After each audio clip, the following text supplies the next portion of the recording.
From the University of Nebraska at Omaha, this is NCITE Insights. I'm your host, Erin Grace.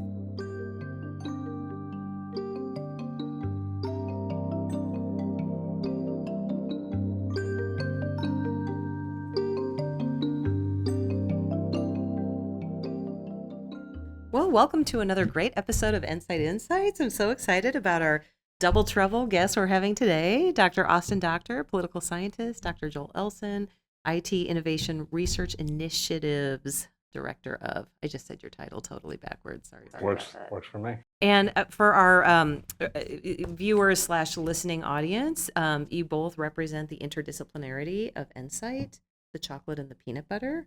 And you're both on the same project for the discussion we're going to have today on unmanned aerial systems.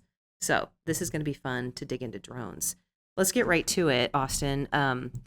I know in Plato's world of ideas, everybody thinks they know what a drone or a UAS is. Can you just tell us for the record?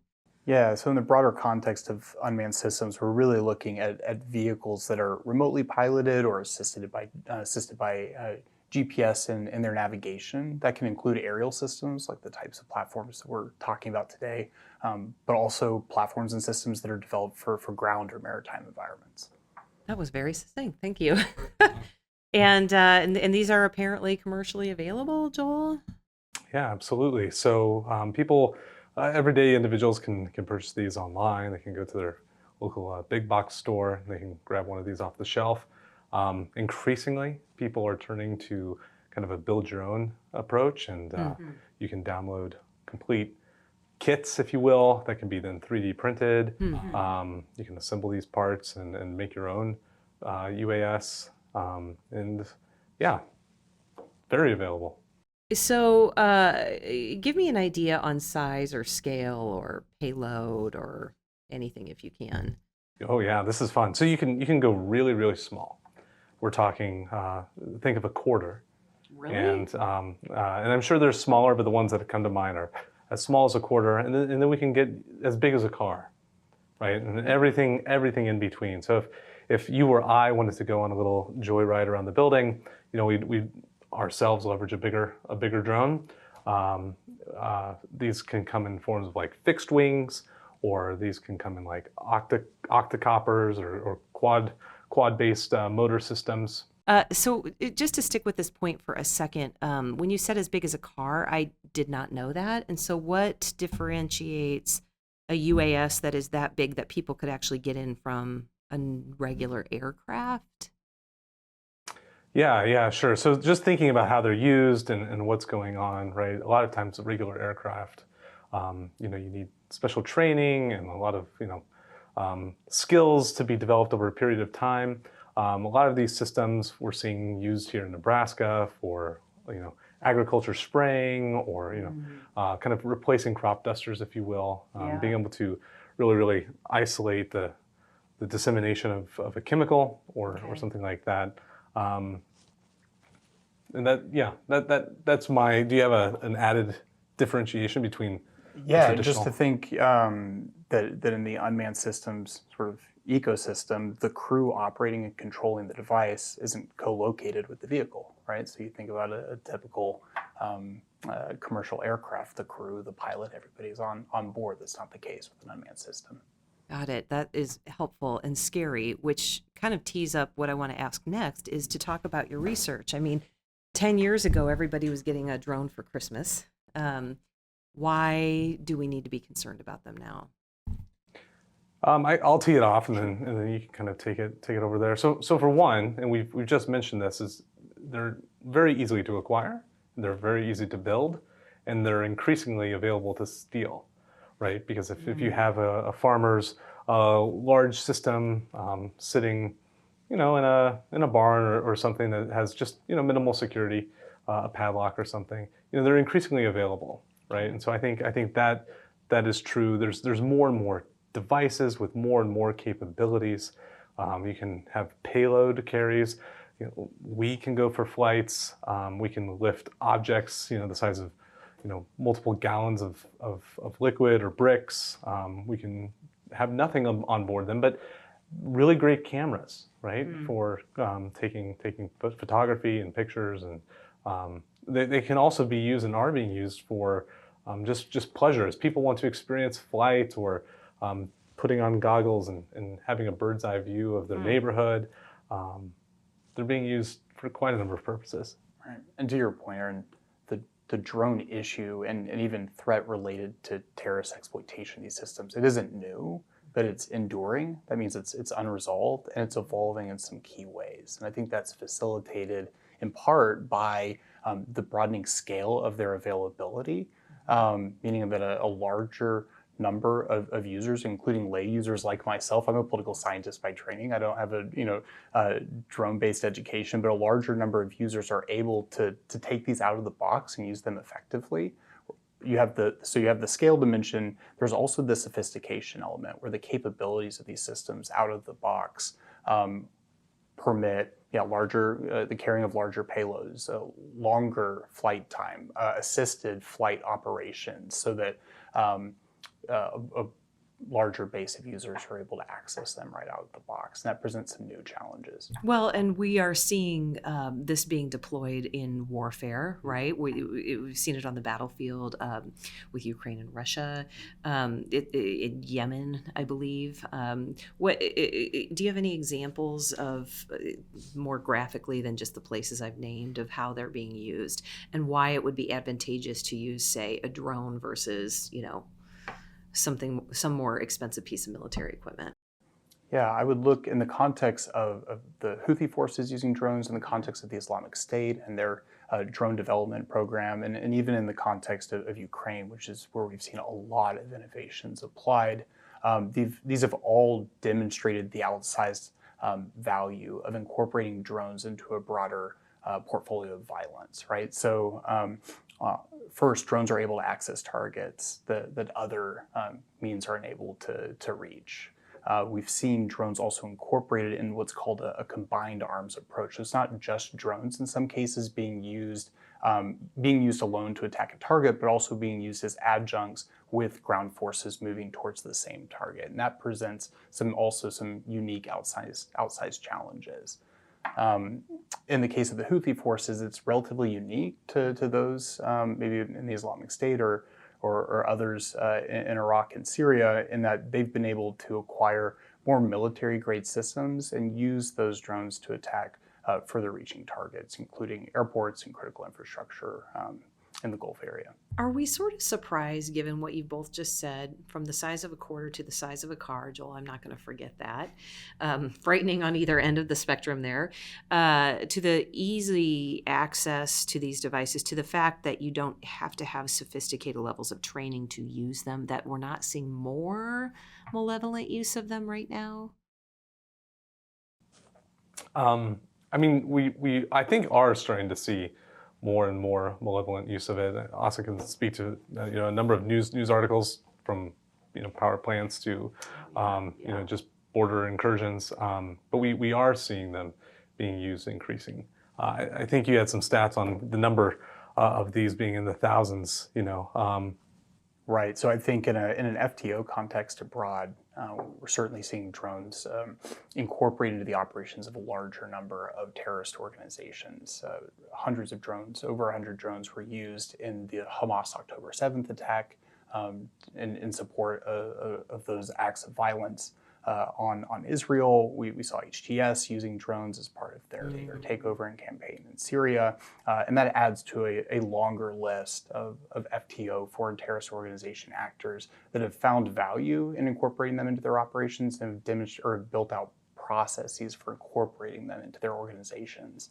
In a homeland context, just look at our news feed from the past six to 10 months. We've seen a number of cases in which actors, individuals or cells motivated by a terrorist ideology have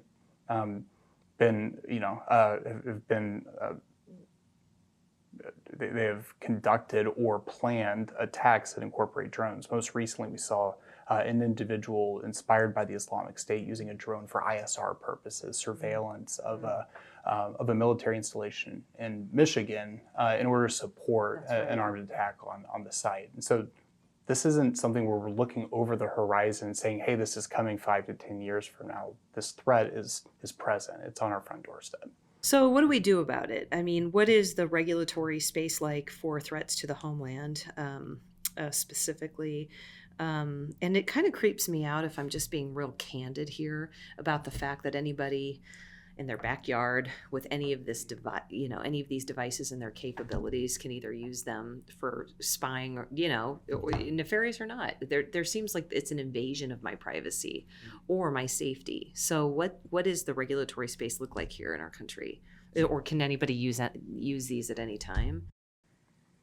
I think that is still a space where there's a lag in terms of there's a need for greater clarification of the left and right limits for recreational and benign, benign use of UAS. And it's in that ambiguity where we see malign actors thriving, because it's especially difficult for security professionals to identify what is or is not a threatening or malign use of UAS. It's becoming easier to identify, for example, around large sporting events, right? Or event venues, places where there are no fly zones. Okay. It's easier at that point to determine what may be either a criminal or careless use of a drone in those areas where they're not meant to operate around specific times and places. But on a broader scale, the skies are ubiquitous, right? That's a large target surface to keep track of. And there are challenges, and I think a lag in the regulations around that space, and that creates a foothold for malign threat actors. And I think the regulations are also constantly playing catch up, because the technology is evolving rather quickly.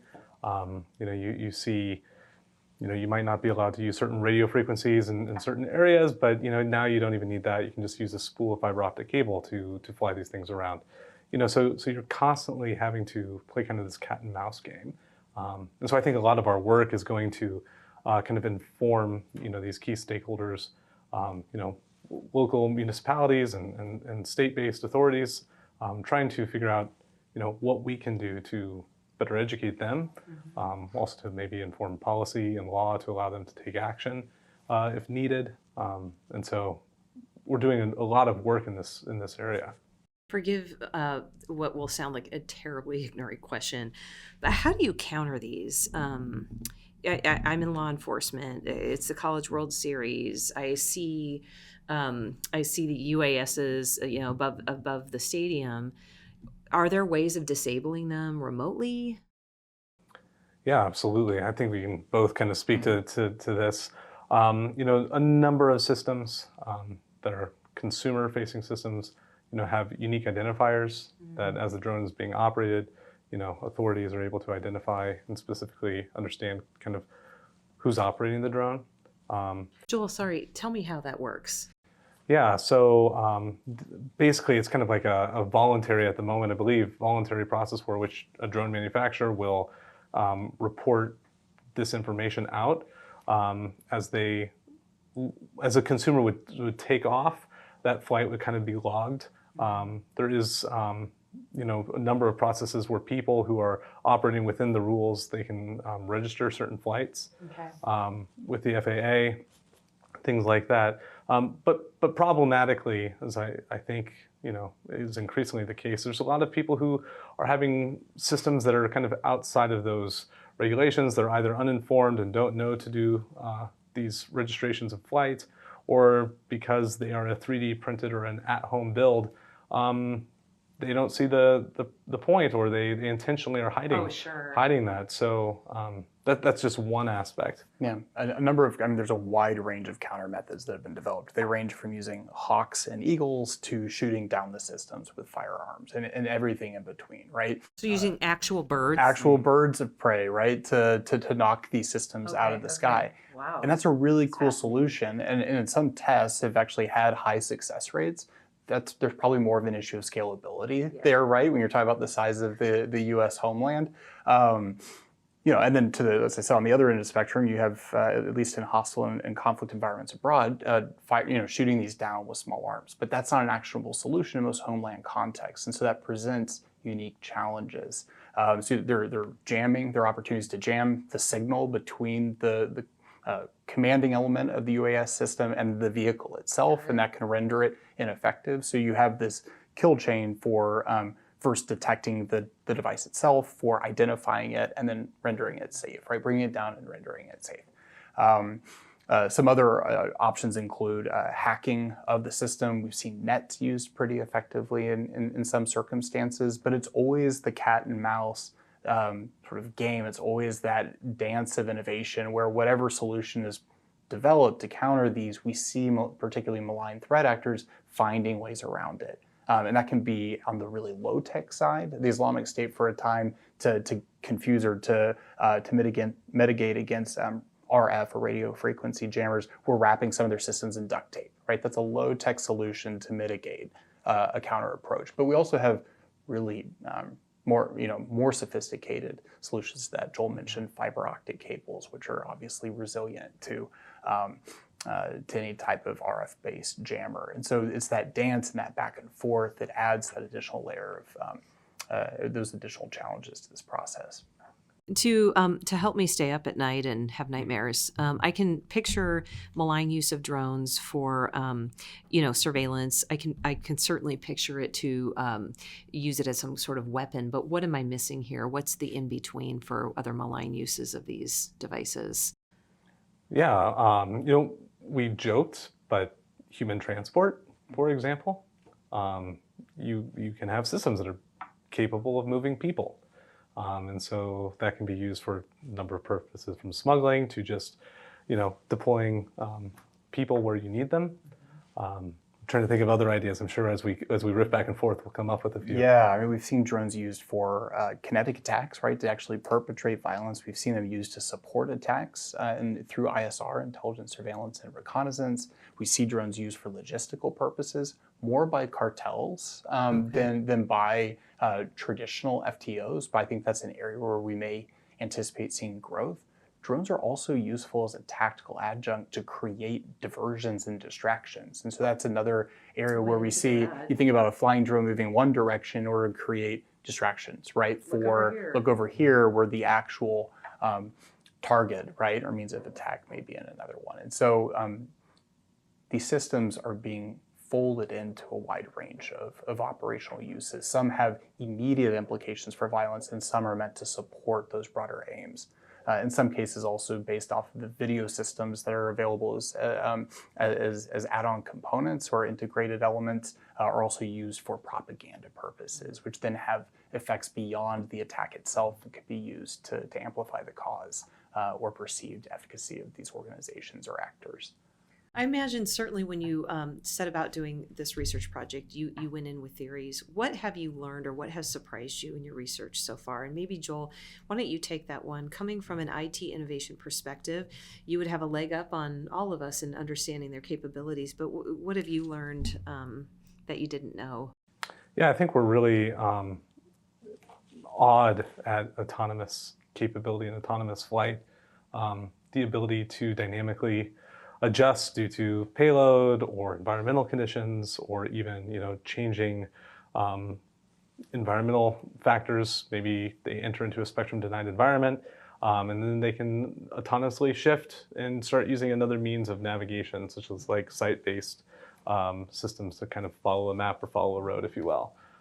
So I'm really kind of blown away by the use of artificial intelligence, machine learning across the spectrum, coordination of systems, having these systems being used together in order to achieve certain tactical objectives. The use of kind of remote deployment. If you think about a controller could be located anywhere in the world, and the system would just need to be placed and then activated at any given time or space. Yeah. You can therefore kind of eliminate, proximity to the controller. That makes survivability more likely for individuals who are operating these systems. Oh, yeah, that makes sense.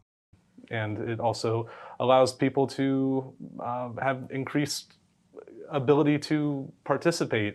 It's like remote work, if you will. Mm-hmm. If I can pilot these from anywhere in the world, I can be helping over here and helping over there with very little time in between.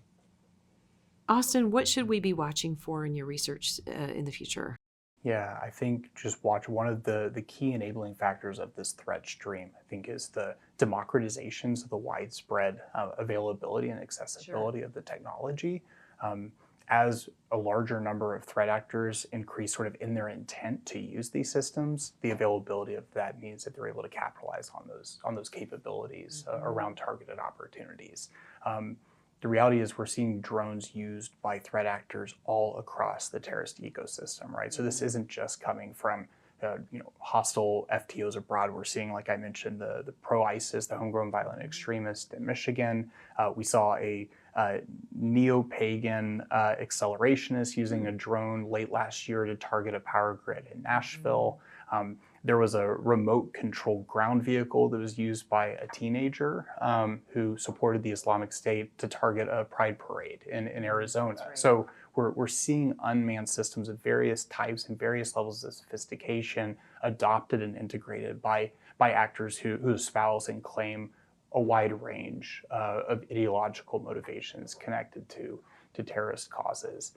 And so that's of concern because it speaks to the potential volume of the threat in a near-term time horizon. The other aspect, and this comes from working so closely with Joel, is just recognizing the tempo of the technological developments that are occurring in the standard commercial market. Mm-hmm. So we can identify, fiber optic use, for example, and put a timetable on that as a year or 2 years. But the reality is the pace has been quick and more readily accessible. When you fold that in with the reality that it's not just devices that are coming out of the box, but a growing number of people have access to the ability to develop and make their own systems, that produces new challenges for observing and proactively mitigating those related threats. Okay. Any good news in your research with this? One of the things I like about your voice, Joel, is you always kind of pull us back from the tech apocalypse by mentioning that, these are tools for good as well. Any tool can be turned by a terrorist for ill will. So redeem the drones for me. Well, what's great, I think, is we have researchers, across the spectrum that are working, innovators that are developing. There's solutions to the problems. And we're constantly working on it. It's a cat and mouse game, so it doesn't end tomorrow. But I'm very confident in the work that we're doing. The conversations are being had at all levels of government in order to think towards the future, be it upcoming events or even more long term. I'm encouraged to see that those conversations are being had. Thank you. That's a good place to probably end. I think I need to get promises from you both to come back so we can do this it would be fun to kind of show what this is on camera and how they work a little bit. We obviously can't get one as big as a car in this room, absolutely. But it would be fun to kind of show them a little bit. Yeah, absolutely. So thank you both for coming on the podcast today. And thank you for your research. Yeah, thanks, Erin.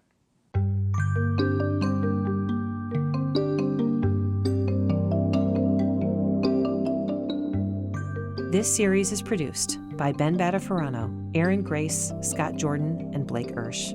Thank you for joining us for another episode of NCITE Insights. The National Counterterrorism, Innovation, Technology, and Education Center, or NCITE, is an academic center of excellence for the Department of Homeland Security. Looking to find out more? Check out our website at ncite.unomaha.edu or email us at ncite@unomaha.edu.